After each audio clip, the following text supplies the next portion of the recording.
Artículo 38 del Código Penal costarricense. Coacción o amenaza. Gary Benavides, abogado. Soluciones legales. El artículo 38 del Código Penal costarricense aborda la exención o disminución de responsabilidad en situaciones de coacción o amenaza de un mal actual grave. La coacción y la amenaza son conceptos fundamentales en el ámbito del derecho penal, ya que están relacionados con situaciones en las que se utiliza la fuerza o la intimidación para influir en el comportamiento de una persona. Estos elementos desempeñan un papel crucial en la determinación de la culpabilidad y la imposición de penas. Artículo 38. Coacción o amenaza.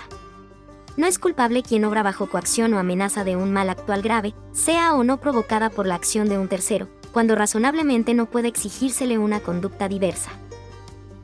La coacción o amenaza la ubicamos dentro de la teoría del delito bajo la culpabilidad penal.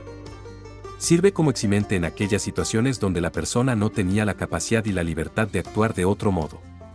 La coacción o amenaza en el ámbito del derecho penal se refiere a situaciones en las cuales una persona es inducida a cometer un acto delictivo debido a la presión o amenaza de sufrir un mal inminente e injusto. En este contexto, la coacción o amenaza puede considerarse como una forma de viciar el consentimiento del individuo, llevándolo a realizar una conducta delictiva que, de otra manera, no habría llevado a cabo. Por lo cual es una categoría penal que excluye la culpabilidad del delito ante la imposibilidad del agente de haber actuado de otra manera, dado el aviso actual y grave de que se le va a causar un daño.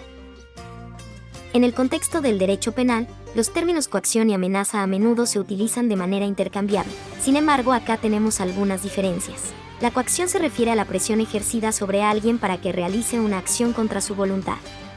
Puede involucrar diversos tipos de presiones, como la amenaza de violencia, daño físico, daño económico, entre otros. En el contexto legal, la coacción a veces se utiliza para describir una situación en la que alguien es forzado a cometer un delito debido a una presión indebida. Por otro lado, la amenaza implica la declaración o manifestación de la intención de causar daño, malestar o perjuicio a otra persona o a sus intereses. Puede incluir amenazas verbales, escritas o acciones que crean un temor creíble en la persona afectada. En el contexto penal, una amenaza puede ser un componente clave de la coacción, ya que es a través de la amenaza que se ejerce la presión sobre la víctima para que realice ciertas acciones. Por lo cual coacción y amenaza se utilizan como reglas penales que dispone que no es culpable quien actúa por coacción o amenaza de un mal inminente, sea o no esto provocado por un tercero, cuando hay razones para no exigírsele una conducta diversa.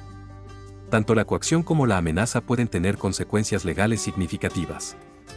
La presencia de coacción puede atenuar la responsabilidad penal de una persona, especialmente si se demuestra que su participación en el delito fue resultado directo de la presión ejercida sobre ella. Sin embargo, esto no significa necesariamente que la persona quede exenta de responsabilidad, sino que la pena puede ser disminuida o atenuada.